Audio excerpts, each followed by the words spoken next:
Efesios 3, versículo 14 al 21.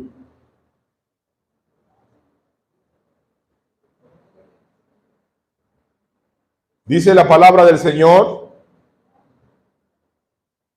por esta causa doblo mis rodillas ante el Padre de nuestro Señor Jesucristo, de quien toma toda la familia de quien toma nombre toda la familia en los cielos y en la tierra, para que Él os dé, conforme a las riquezas de su gloria, el ser fortalecidos con poder en el hombre interior por su Espíritu, para que habite Cristo por la fe en vuestros corazones, a fin de que, arraigados y cimentados en amor, seáis plenamente capaces de comprender con todos los santos cuál sea la anchura, la longitud, la profundidad y la altura, y de conocer el amor de Cristo, que excede todo conocimiento, para que seáis llenos de toda la plenitud de Dios.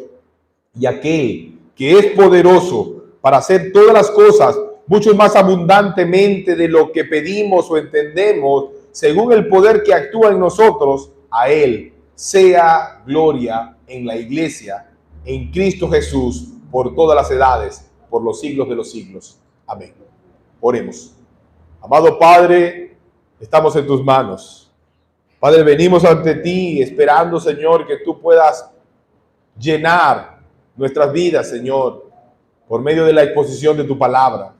Que tu Espíritu Santo, Señor, pueda obrar con poder en medio de tu iglesia, Señor, exhortando, corrigiendo, motivando, Señor, perfeccionando la imagen de Cristo en cada uno de nosotros, Padre.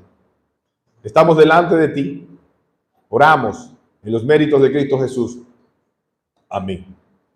Cuenta una anécdota que una pareja recibió producto de el regalo por su casamiento, el poder disfrutar de una semana completa en un resort, en un hotel muy lujoso, en un lugar paradisiaco. Ellos llegaron al lugar, entraron a la habitación, se acomodaron y, bueno, comenzaron a hacer vida en el hotel, a caminar por los lugares y por las cosas que ofrecía, pero cada vez que llegaban a un sitio, por ejemplo, de comida, se limitaban a comer lo más mínimo, y cuando llegaban a los lugares de recreamiento se limitaban a participar de las cosas más básicas y esenciales, y así pasaron toda la semana limitándose de participar de todas las cosas que ofrecía el hotel. La razón era porque no tenían mucho dinero y entonces, bueno, no querían que la cuenta se fuera a exceder. Cuando termina su semana en el hotel y el esposo con la esposa se acercan a la recepción para sellar su salida, el hombre le pregunta a la persona que lo atiende: bueno, ahora necesito que me dé la cuenta de todo lo que gasté mientras estuve en el hotel para poder pagar. Y la muchacha se queda mirándolo y sonríe y le dice: bueno, señor, todo lo que estaba en el hotel estaba a su disposición y estaba pago desde el principio, así que usted podía haber disfrutado de todo lo que quería y no tenía que pagar absolutamente nada. Bueno, la vida cristiana es precisamente algo como esto. Todo, absolutamente todo lo que nosotros tenemos y necesitamos para vivir para la gloria de Dios nos ha sido concedido en la obra de Cristo en la cruz del Calvario. No hay nada, absolutamente nada que Dios se haya reservado para nosotros. De hecho, en el texto que acabamos de leer, notamos que Pablo precisamente dice que ora al Señor para que cada uno de los creyentes pueda vivir la vida que Dios espera que nosotros vivamos.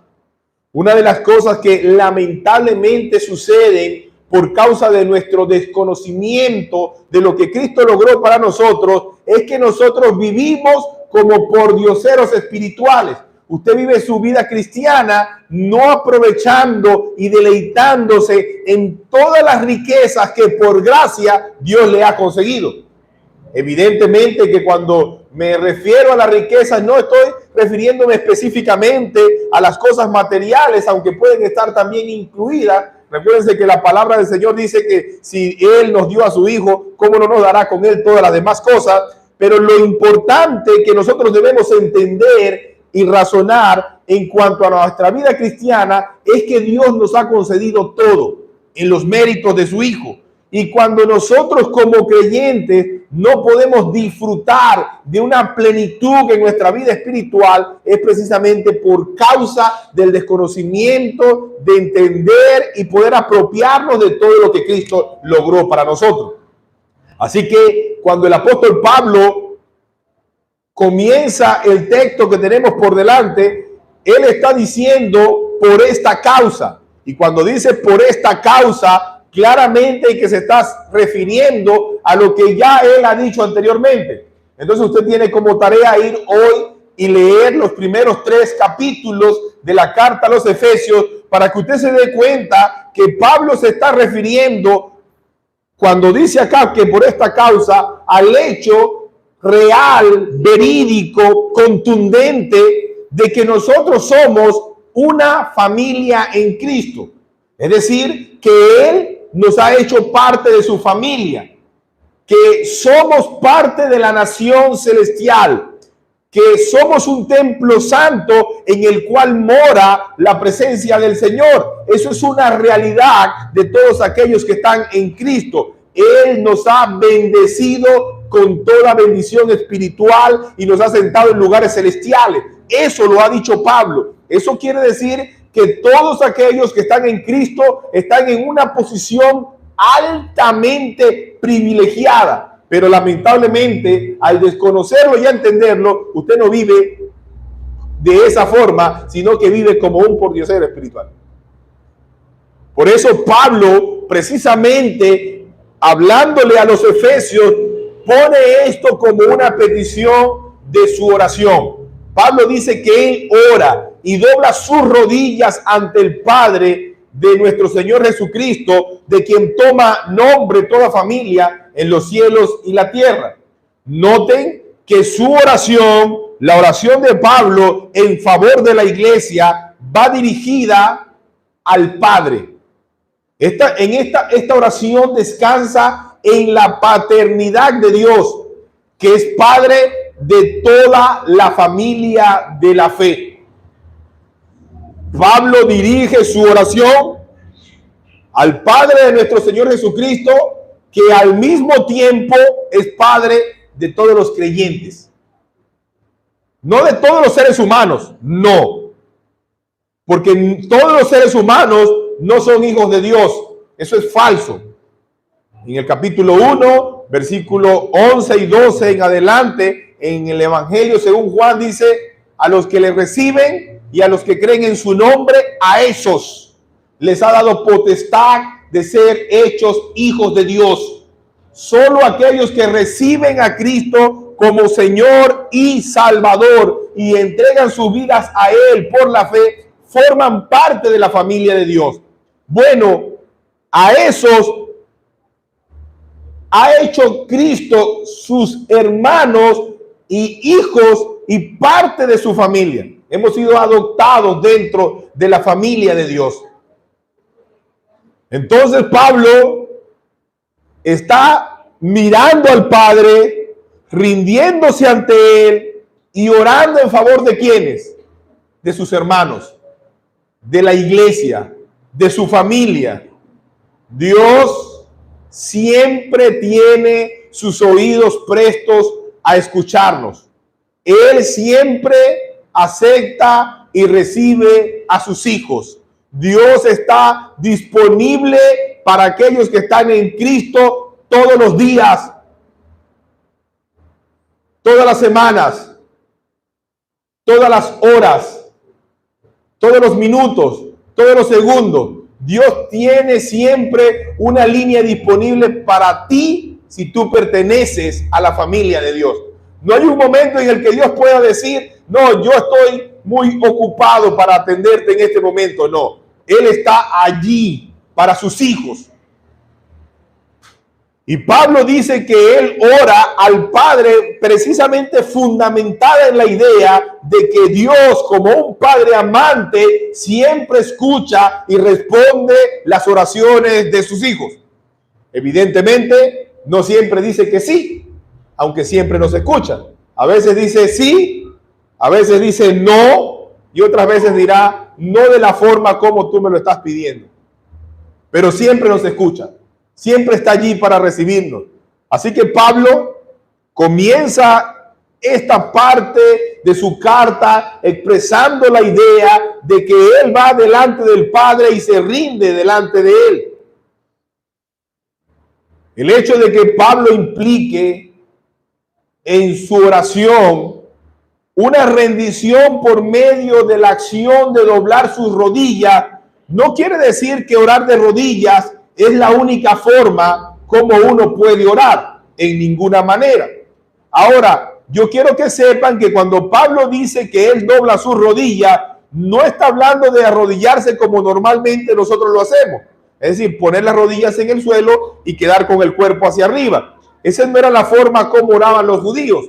Los judíos literalmente se arrodillaban, ponían la frente al suelo y extendían las manos hacia adelante. Esa es la forma como ellos expresaban reverencia ante la soberanía de un Dios 3 veces santo. Ninguno de ustedes ora de esa manera. Algunos se arrodillan así, pero no de esa forma. Ahora, lo que el texto nos dice es que Pablo dobla su rodilla no como una referencia exclusiva a la hora de orar, sino más bien como un reconocimiento de la soberanía y la magnificencia del Dios al que Pablo estaba orando, que ciertamente era su Padre, pero también era su Señor. Como nuestro Padre, Dios nos brinda cercanía, pero como nuestro Rey, Él merece ser respetado. Una de las cosas que muchas veces no se llega a comprender y que de hecho escucho a muchas personas distorsionando, es la realidad que nosotros tenemos acceso al trono de la gracia por medio de la obra de Cristo. Todos y cada uno de ustedes puede ir delante del Señor y saber que Él lo va a recibir y que Él lo va a atender. Esa es una realidad. Pero el hecho de que Él sea nuestro Padre no deja de un lado que Él deba ser nuestro Señor. Y que debamos ir a Él con respeto y que debamos rendirnos a Él con solemnidad. Por eso Pablo presenta la idea de que ciertamente Él va al Padre esperando ser escuchado, pero al mismo tiempo Él se rinde delante de Él y reconoce su soberanía en su vida.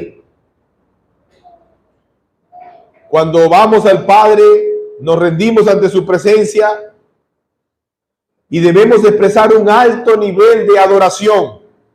Cada vez que nos acercamos a Él, hay dos cosas que debemos tener en cuenta.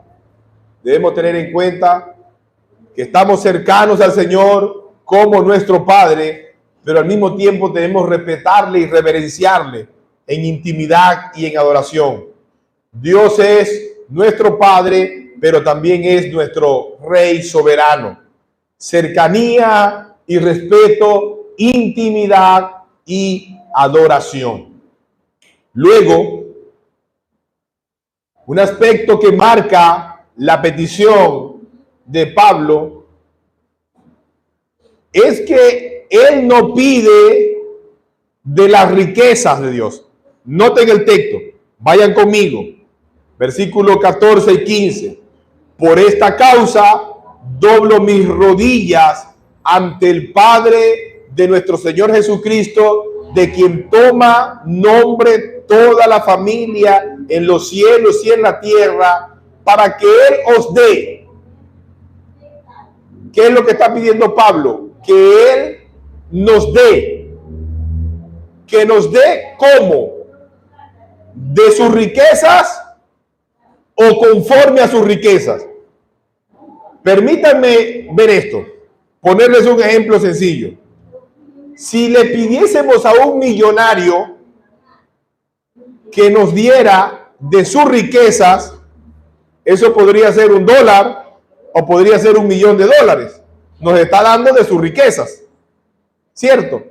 Pero si pedimos que se nos dé conforme a la capacidad que Él tiene de darlo, estamos pidiendo otra cosa.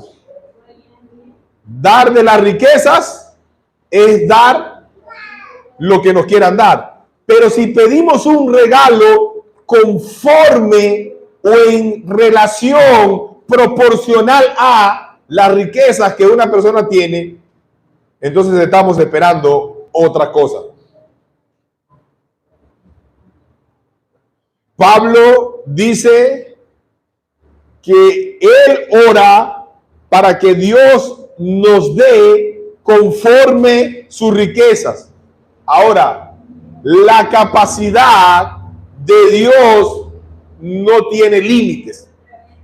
Dios no está limitado en ninguna manera para bendecir a sus hijos. Cuando Pablo pide a Dios que nos dé conforme a su riqueza, Pablo está pensando en las infinitas riquezas del Dios, Señor y Padre al cual nosotros servimos. Esas riquezas que son inconmensurables, esas riquezas que son insondables, esas riquezas que son infinitas. Pablo sabía eso y Pablo tenía toda confianza puesta en su Señor. En el capítulo 4 de la carta a los Filipenses, hablando precisamente de Dios como nuestro proveedor y teniendo en mente que todo lo que tenemos viene de Él, Pablo le dice a la iglesia en Filipos: mi Dios pues suplirá todo lo que os falta, ¿conforme a qué? Conforme a sus riquezas en gloria en Cristo Jesús. ¿Qué es lo que Pablo decía? ¿O qué es lo que Pablo tiene en mente? Bueno, que no hay ninguna cosa que nosotros necesitemos que Dios no tenga la capacidad de dárnoslas. Él es nuestro proveedor y Él nos va a dar cada cosa que necesitamos porque Él no está limitado. Así que como creyentes, cuando caemos en desesperación, cuando caemos en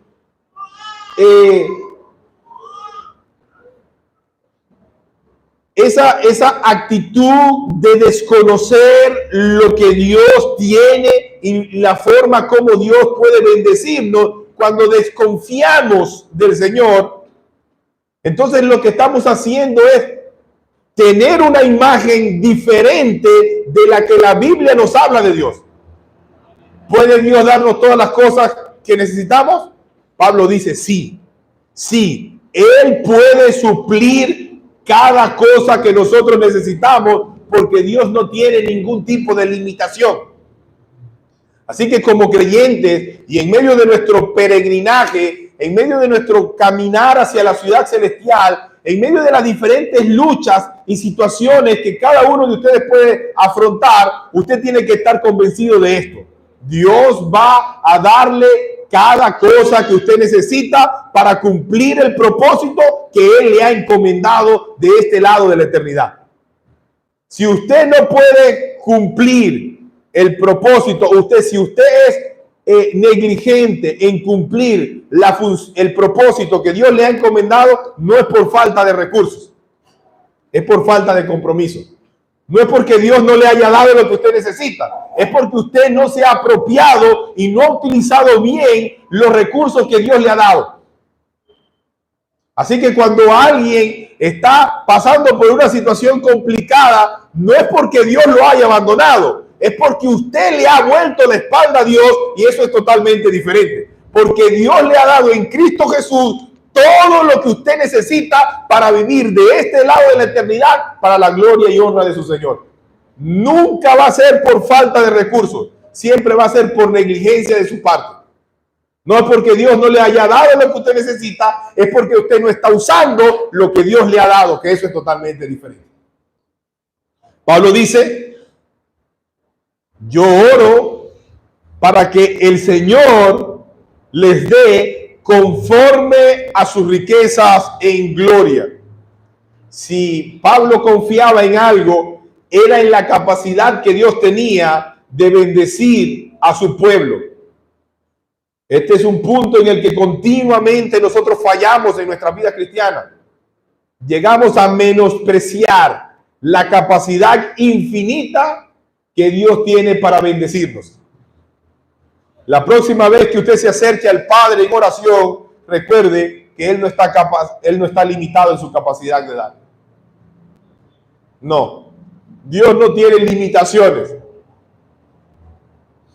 Luego, hay tres cosas que Pablo pide por los creyentes de Éfeso. Y cada una de esas tres cosas que Pablo pide están ligadas una a la otra como eslabones de una cadena. Vean las tres cosas que está pidiendo Pablo: fortaleza espiritual, comprensión y conocimiento del amor de Cristo y llenura de la plenitud de Dios. Esas son las tres cosas que Pablo pide. Y usted dirá, bueno, pero ¿por qué Pablo no está pidiendo provisión? ¿Por qué Pablo no está pidiendo sanidad? ¿Por qué Pablo no está pidiendo para el templo en Éfeso? ¿Por qué Pablo no está pidiendo para esas cosas? Bueno, porque Pablo sabía lo que era importante. Nuestro Señor Jesucristo dijo a sus discípulos: busquen primeramente el reino de Dios y su justicia. ¿Y qué va a suceder con lo demás? Va a ser añadido. Pablo entendía que lo importante en la iglesia era que ellos pudieran caminar firmes en el camino que Dios les había trazado. Y en medio de ese caminar firme, teniendo a su disposición todas las bendiciones espirituales que habían recibido en Cristo, todo lo demás iba a ser una añadidura. Dice nuestro texto que Pablo pide que ellos sean fortalecidos con poder en el hombre interior por su espíritu, para que habite Cristo por la fe en vuestros corazones. Entonces Pablo pedía porque los creyentes en Éfeso y por extensión cada uno de nosotros recibieran la capacidad espiritual que les permitiera evidenciar cada vez más y de una manera más exacta la presencia de Cristo en su vida. Pablo estaba pidiendo porque la vida espiritual de los creyentes fuera fortalecida, porque ellos fueran espiritualmente cada vez más fuertes. Vean que Cristo mora en cada uno de los creyentes a través de su espíritu. A partir de la conversión, a partir del momento en el que un creyente viene de muerte a vida, el Espíritu Santo habita dentro del creyente.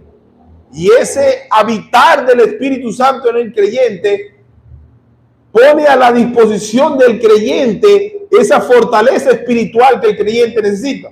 Ahora, es importante que entendamos que aunque el Espíritu Santo habita en el creyente, es responsabilidad del creyente depender del Espíritu Santo que habita en él. Lo que sucede es que aunque el Espíritu Santo habita en el creyente no depende del Espíritu Santo, sino que comienza a depender de sus propias fuerzas. Y eso es lo que hace que los creyentes se metan en problemas. Y llegan, como dice la palabra, a contristar el Espíritu que habita en el creyente. En Romanos, capítulo 8, versículos 9 y 10, Pablo dice o escribe inspirado por el Espíritu Santo: mas vosotros no vivís según la carne. ¿Cómo viven los creyentes? Dice Pablo: según el Espíritu, si es que el Espíritu de Dios mora en vosotros. Si alguno no tiene el Espíritu de Cristo, no es de él. Pero si Cristo está en vosotros, el cuerpo en verdad está muerto a causa del pecado, mas el Espíritu vive a causa de la justicia. Esto quiere decir que todos aquellos que están en Cristo, todos aquellos que han sido regenerados, vivificados por el poder del Espíritu Santo, son templo y morada del Espíritu Santo. Y en la medida en que un creyente depende del Espíritu que vive en ellos, entonces un creyente va a vivir una vida exitosa. Va a vivir una vida de victoria. Va a vivir una vida en la cual él va a florecer cada minuto, cada segundo que pasa en su vida. Pero cuando el creyente comienza a depender no del Espíritu Santo que mora en él, sino de su propia prudencia y de su propia fuerza, entonces el creyente va a ir en declive. Es evidente que si el Espíritu habita en nosotros, Cristo habita en nosotros. Y ya Pablo ha dicho anteriormente en esta carta que nosotros hemos recibido el Espíritu Santo como las arras de nuestra herencia. ¿Qué quiere decir eso? Bueno, que el Espíritu Santo es el anticipo de lo que nosotros habremos de recibir en la gloria. Saquen la cuenta. El Espíritu Santo es el anticipo que los creyentes han recibido de la herencia que recibirán por la eternidad. Nada más y nada menos. La tercera persona de la Trinidad es el adelanto que Dios nos ha dado como consecuencia de aquello que habremos de heredar eternamente y de que habremos de disfrutar por la eternidad, reinando y morando con Cristo.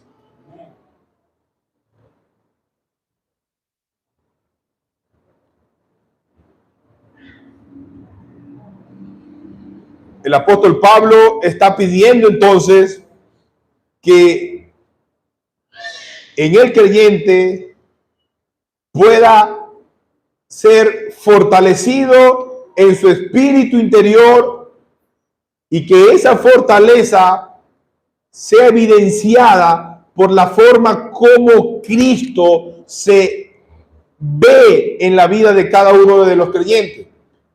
La palabra que se traduce allí en el griego habitar es una palabra bastante fuerte en el griego, es una palabra bastante enfática y significa literalmente habitar permanentemente.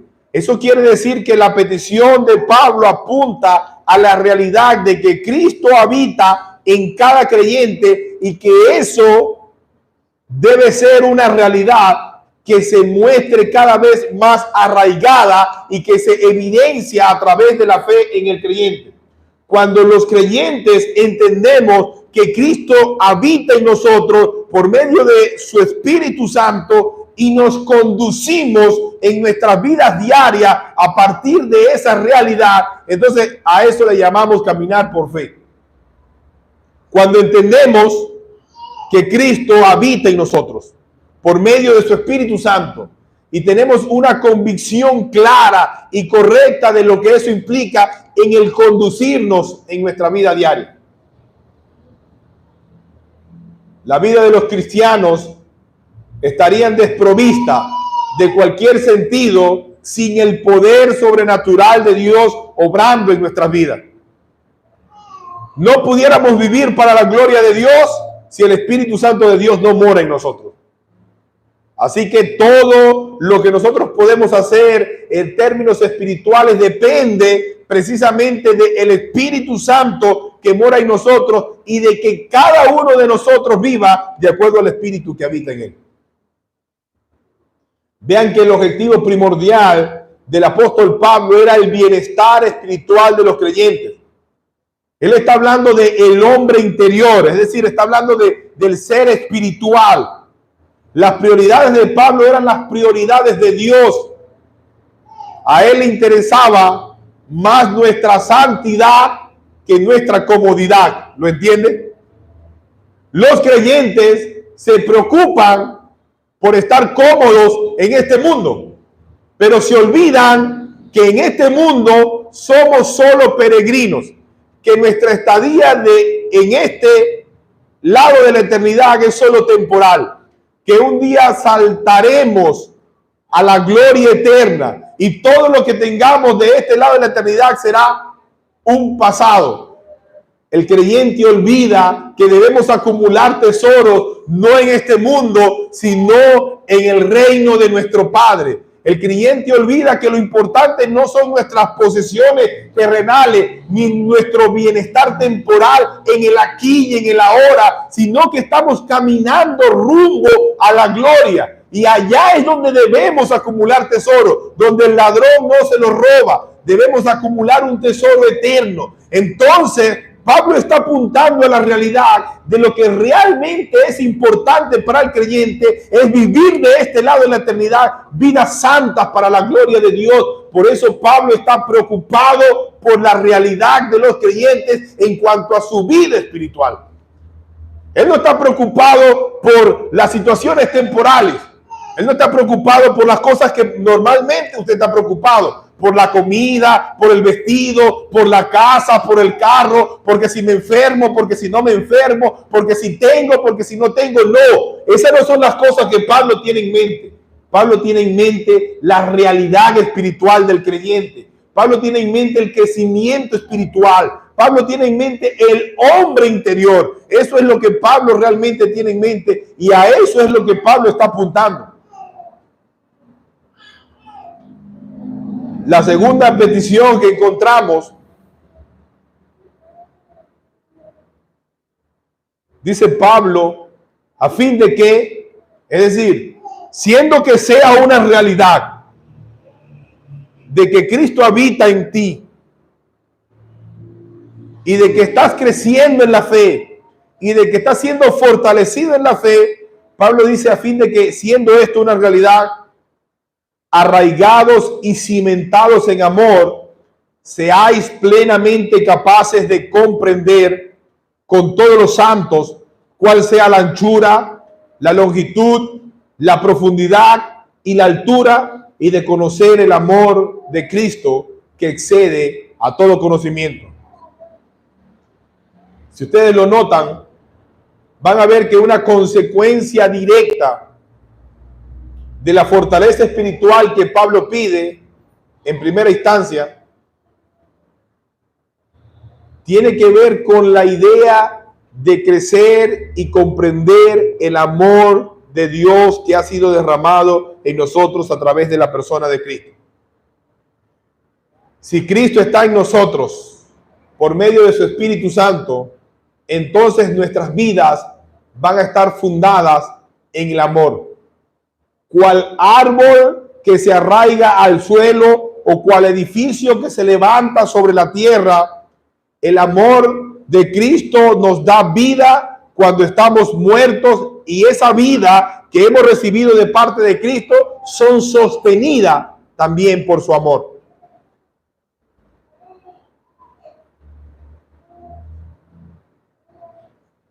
La obra de Cristo en nosotros se da por amor, se sostiene por amor y produce amor en nosotros. ¿Entiende eso? Nosotros hemos sido salvos por amor. Juan 3:16 dice que de tal forma, de tal manera, amó Dios al mundo que dio a su Hijo unigénito para que todo aquel que en él cree no se pierda, sino que tenga vida eterna. El móvil entonces de nuestra salvación es el amor que Dios soberanamente se propuso mostrar al mundo. Somos salvos por amor. Pero luego ese amor que nos salvó nos va a sostener durante todo nuestro peregrinaje. Ese amor por el cual nosotros somos salvos y hemos sido salvos también es un amor que se va a mostrar en el proceso de nuestra santificación. Y al mismo tiempo, ese amor que nos salva, ese amor que nos sostiene, es un amor que va a crecer dentro de nosotros. La obra de Cristo en nosotros es por amor, se sostiene por amor y produce amor. Luego, ¿qué es lo que tenemos que comprender? ¿Qué es lo que tenemos que conocer?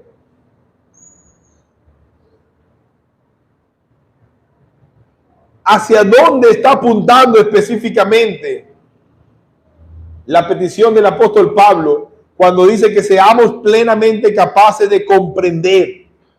Bueno, lo que el apóstol quiere que nosotros entendamos y lo que él espera de cada creyente es que tengamos la capacidad de tomar de una manera real y verdadera el amor ilimitado de Cristo,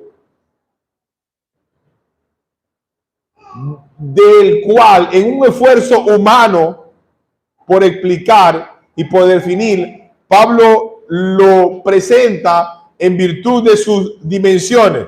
Noten, Pablo nos habla del amor de Dios en su anchura, en su altura, en su profundidad.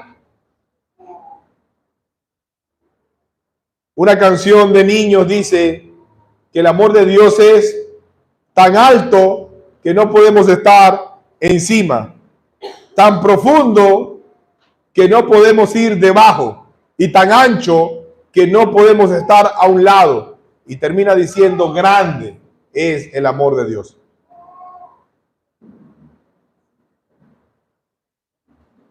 Noten, hermanos, cómo Pablo reflexiona en la carta a los romanos en virtud de esa demostración de amor. Dios nos ha dado a su Hijo. Y si Él nos ha dado a su Hijo,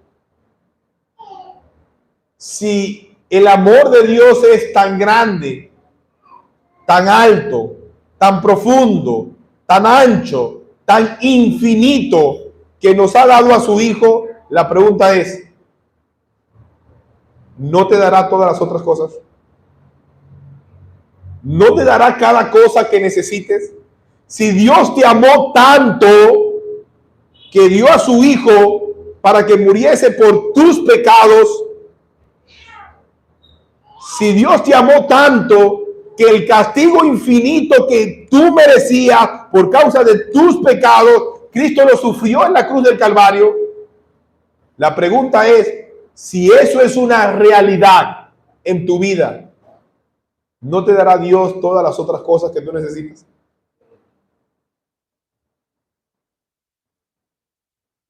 Pablo espera que nosotros seamos plenamente capaces de comprender esta realidad. Dirigidos por el Espíritu Santo, fortalecidos en nuestro hombre interior, Pablo espera que la verdadera espiritualidad de los creyentes les lleve a comprender de manera clara las implicaciones de la obra de Cristo en la cruz del Calvario.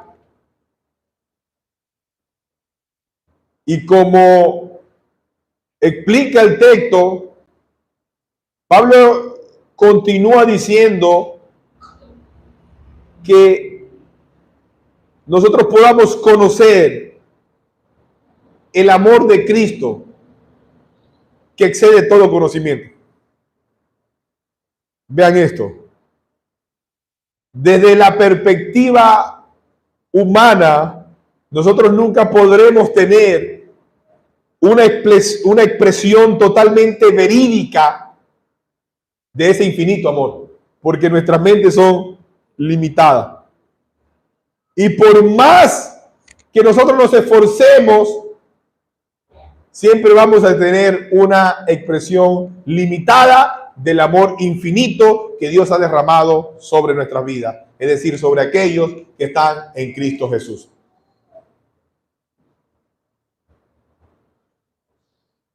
Pablo presenta la idea de que esa comprensión es un acto que no se logra de manera individual, sino de manera colectiva. Noten cómo dice el texto.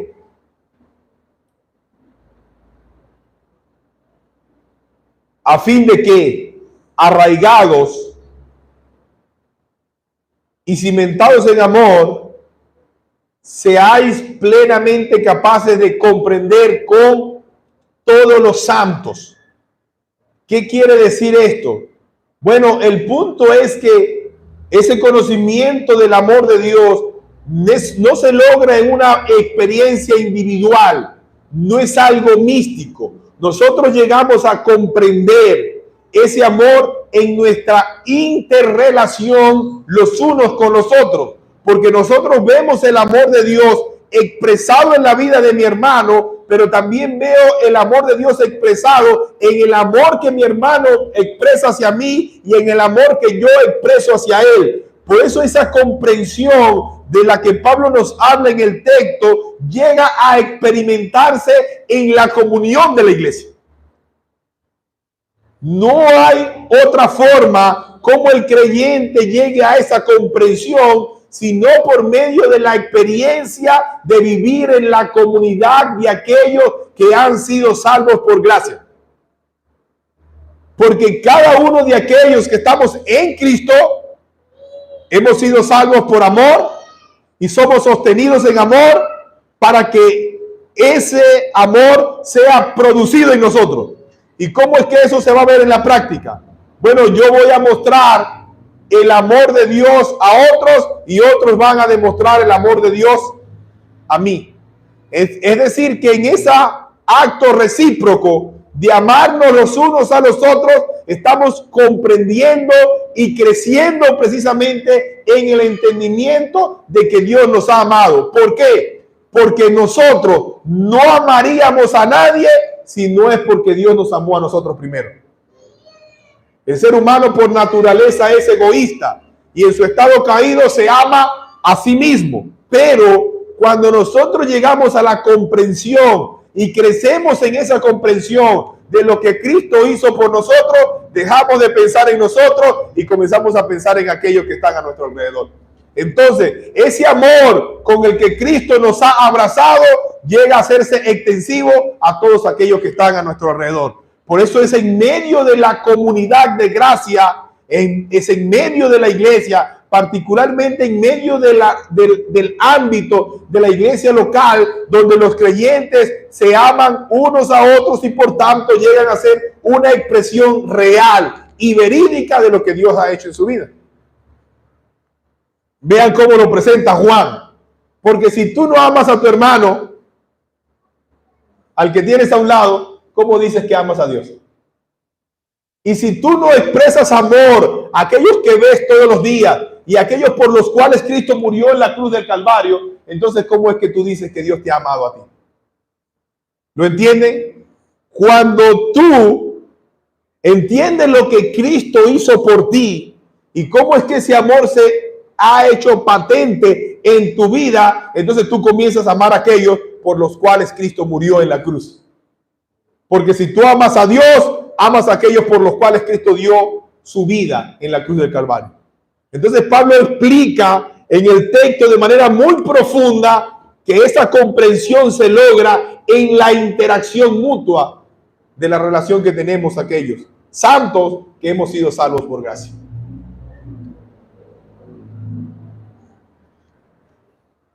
El verbo que se traduce del griego conocer, ginosko, literalmente significa tomar conocimiento, es decir, crecer en conocimiento, pero no de manera intelectual. Pablo está hablando de un conocimiento experimental, es decir, algo que se llega a comprender a partir de los hechos, no solamente desde nuestro intelecto. Cuando hablamos de que el amor de Dios es infinito, usted puede comprender en el sentido lógico a qué me refiero cuando el amor es infinito. Si no hay forma de medirlo, ¿cierto? Pero ¿cómo es que usted experimenta ese amor infinito? ¿Cómo es que ese amor infinito se hace una realidad en su vida? ¿Cómo es que usted llega a comprender en la vida práctica que Dios lo ama a usted con esa dimensión de la que yo estoy hablando? Eso es lo que Pablo quiere que nosotros lleguemos a entender. Y esa es la forma como Pablo quiere que nosotros lleguemos a vivir. Y esa es la directriz que el apóstol, inspirado por el Espíritu Santo, deja a la iglesia en la carta a los Efesios. Permítanme ilustrarlo. ¿No es verdad que usted a veces ha pensado en medio de las situaciones difíciles que se le presentan que Dios permite cosas malas para usted? ¿O no ha llegado usted a sentir cómo es que Dios me deja a mí pasar por esta situación? ¿Por qué es que Dios permite que yo tenga que pasar por esta situación tan adversa, tan difícil, en medio de situaciones de salud, de problemas familiares, de conflictos relacionales, de temas económicos? Y usted se pregunta, bueno, probablemente no con estas palabras, pero sí usted llega a pensar dónde está el Dios al que usted sirve. Eso puede ser una realidad en su vida. Pero ese cuestionamiento debe llevarle a usted no a pensar que Dios lo ha abandonado, sino a ver a Dios en medio de esas circunstancias, sabiendo que, como dice Pablo, nada puede apartarlo a usted del amor de Dios que es en Cristo Jesús. Ni lo alto, ni lo profundo, ni lo creado, ni los ángeles, nada. Y a los que aman a Dios, todas las cosas le ayudan a bien, porque si usted ama a Dios es porque antes usted ha sido amado por Él. Las peticiones de Pablo en favor de la iglesia en Éfeso llegan a su pináculo, es decir, a su clímax, a su punto más alto, cuando él pide que ellos sean llenos de la plenitud, para que seáis llenos. Lamentablemente, algunas personas que ignoran esta realidad espiritual pretenden plantear la idea de que la llenura del Espíritu Santo o la llenura de la plenitud de Dios es una experiencia mística y emocional. Para algunos, lamentablemente, ser llenos del Espíritu Santo implica que usted tiene una experiencia esotérica que le lleva a brincar, a saltar y a comportarse como un loco, pero no es lo que el apóstol Pablo está diciendo acá. Pablo habla de la llenura del Espíritu Santo como esa idea de que nosotros somos completamente controlados por el Espíritu Santo en nuestra vida. No para actuar como locos, sino precisamente para vivir una vida de santidad, para gloria y honra de su nombre, conduciéndonos en cualquier área de nuestra vida, como Dios espera que nosotros nos conduzcamos. De hecho, esa expresión seáis llenos en el español es una sola palabra en el griego, plero, y da la impresión de ser llenos hasta arriba, de tal forma de que somos controlados por lo que nos llena. En el capítulo 5 de la carta a los Efesios, Pablo da un ejemplo de esto. Pablo dice, no se embriaguen con vino, en el cual hay disolución, sino que sean llenos del Espíritu. Vean la expresión, vean la explicación. ¿Qué sucede con una persona que se emborracha? Es controlada por el alcohol. ¿Y cómo se comportan las personas que son controladas por el alcohol? Se comportan como tontos, ¿verdad? Bueno, en este caso es una expresión análoga contraria. ¿Cómo tiene que comportarse alguien que es lleno del Espíritu Santo? ¿Como un tonto, como si estuviera borracho? No, al contrario, debe comportarse con sobriedad, con cabalidad, dirigido por la palabra del Señor. Eso es lo que está explicando. Entonces, cuando Pablo espera que la iglesia en Éfeso y que los creyentes sean llenos del Espíritu Santo, lo que está esperando o lo que está pidiendo precisamente es que cada uno de nosotros seamos llenos de la plenitud por medio de ese conocimiento, por medio de esa fortaleza que Él ha pedido, de tal manera de que nos conduzcamos en nuestra vida como Dios espera que lo hagamos.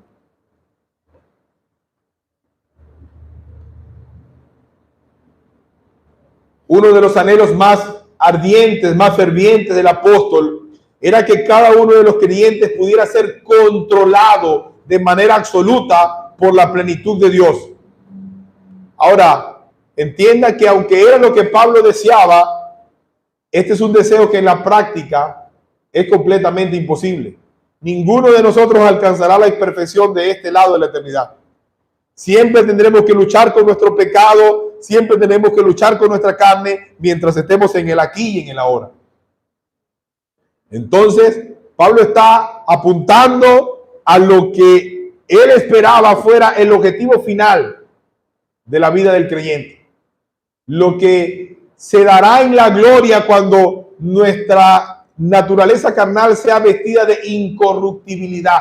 Cuando estemos con Cristo y hayamos resucitado y en cuerpo y alma reinemos con Él eternamente.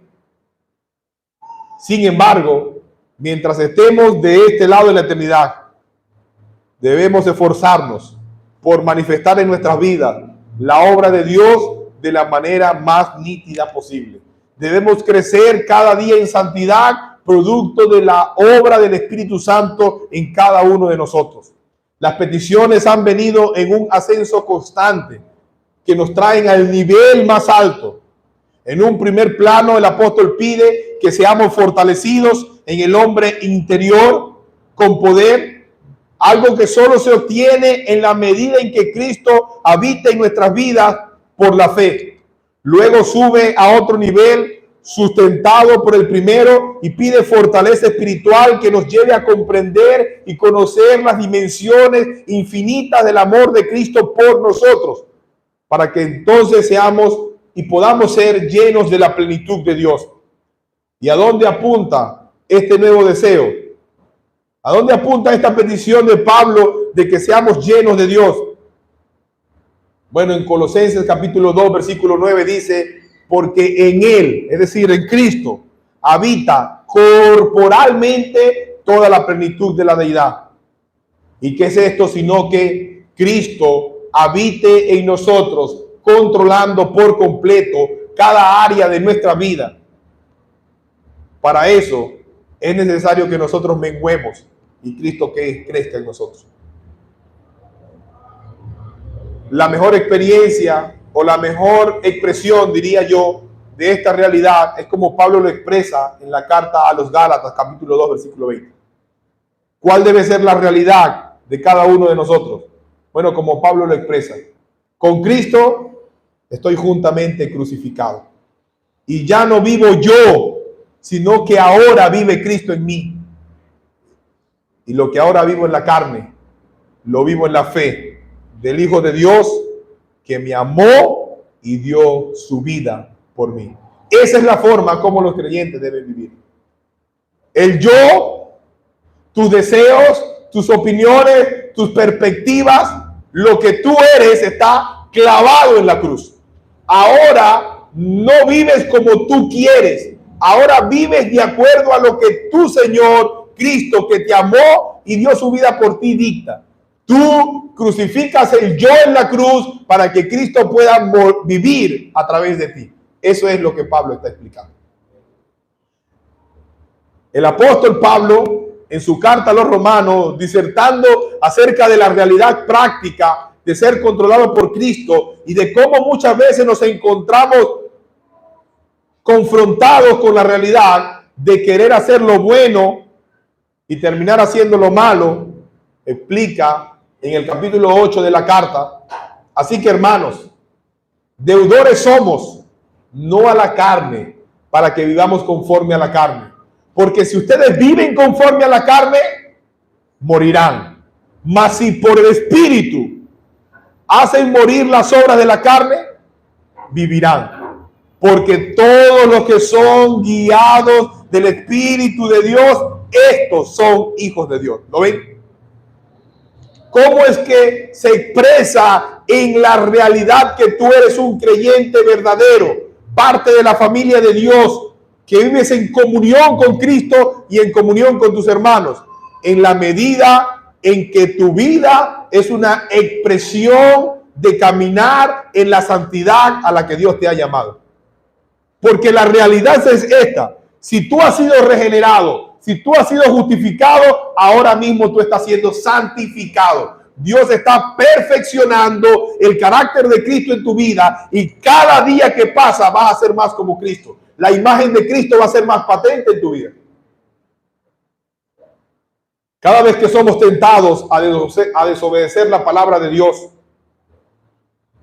no vamos a contar con un impulso místico que nos lleve a retroceder. Cuando somos expuestos a la tentación, usted no es que va a sentir algo que le lleva atrás. No. Cuando usted sea tentado, la obra del Espíritu Santo le va a mostrar y le va a indicar a usted qué es lo que usted realmente va a hacer correcto. ¿Qué es lo que usted realmente debe hacer? Él va a iluminar su entendimiento. Él va a iluminar su comprensión de la realidad. Él va a poder ver, el Espíritu Santo va a poder permitir que usted vea lo que un muerto espiritual no puede ver. Pero es su responsabilidad actuar. Es tu responsabilidad por el Espíritu hacer morir toda actitud pecaminosa en tu vida. Porque los creyentes hemos sido empoderados por el Espíritu Santo, pero al mismo tiempo Dios deja en nuestras manos el compromiso que tenemos nosotros de vivir para la gloria de Dios.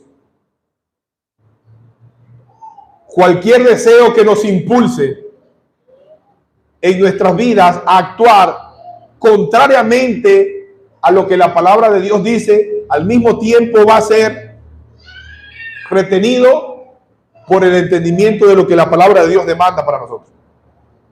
Esto quiere decir que una vez que nos plantamos en obediencia, la revelación de Dios dada a nuestras vidas a través de su palabra va a ser entonces que nosotros podamos caminar como Él espera que nosotros caminemos.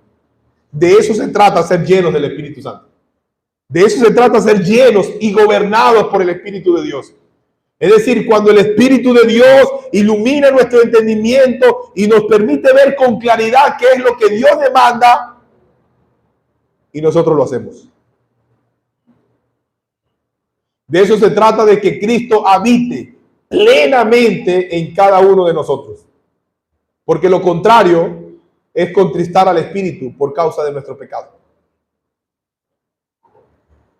Finalmente, y ya más brevemente, llegamos al objetivo de la petición del apóstol Pablo. Dice nuestro texto: y aquel que es poderoso para hacer todas las cosas mucho más abundantemente de lo que pedimos o entendemos, según el poder que actúa en nosotros, a Él sea la gloria en la iglesia, en Cristo Jesús, por todas las edades, por los siglos de los siglos.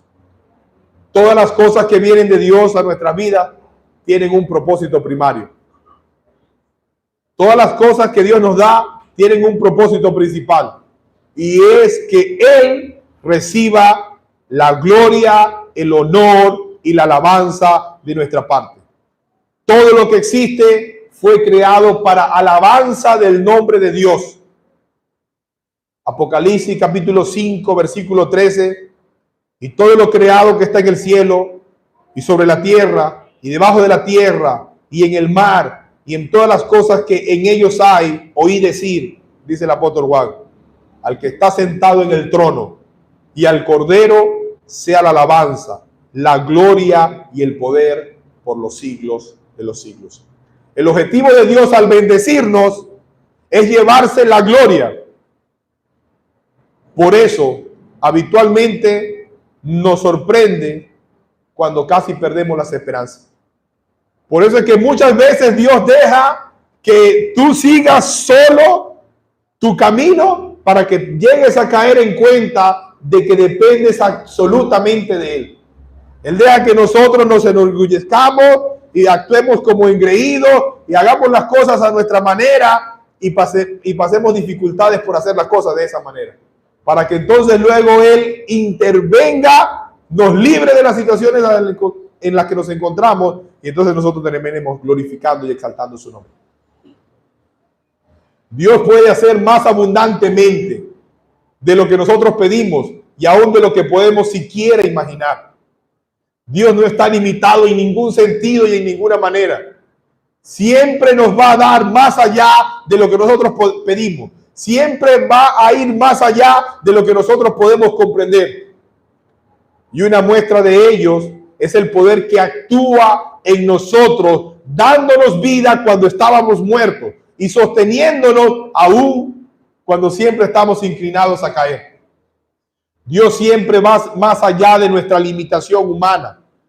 Él solo sabe hacer las cosas abundantemente.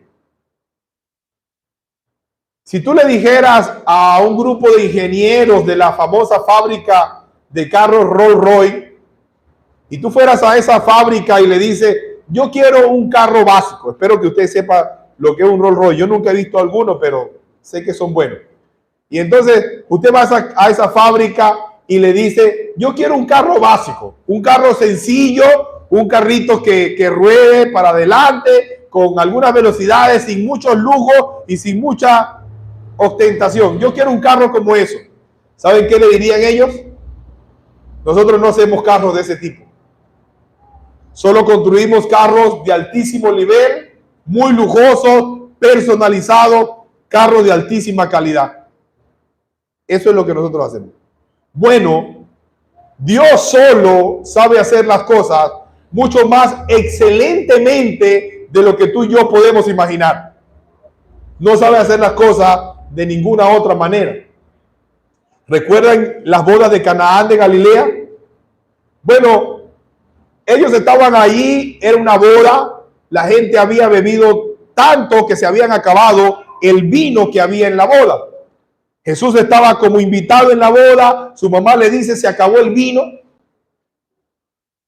Y entonces Juan nos relata el primer milagro que hizo nuestro Señor en presencia de sus discípulos. Él convierte el agua en vino. Y tú te preguntarás, bueno, pero ¿por qué nuestro Señor convirtió el agua en un vino de tan alta calidad si ya la gente estaba borracha?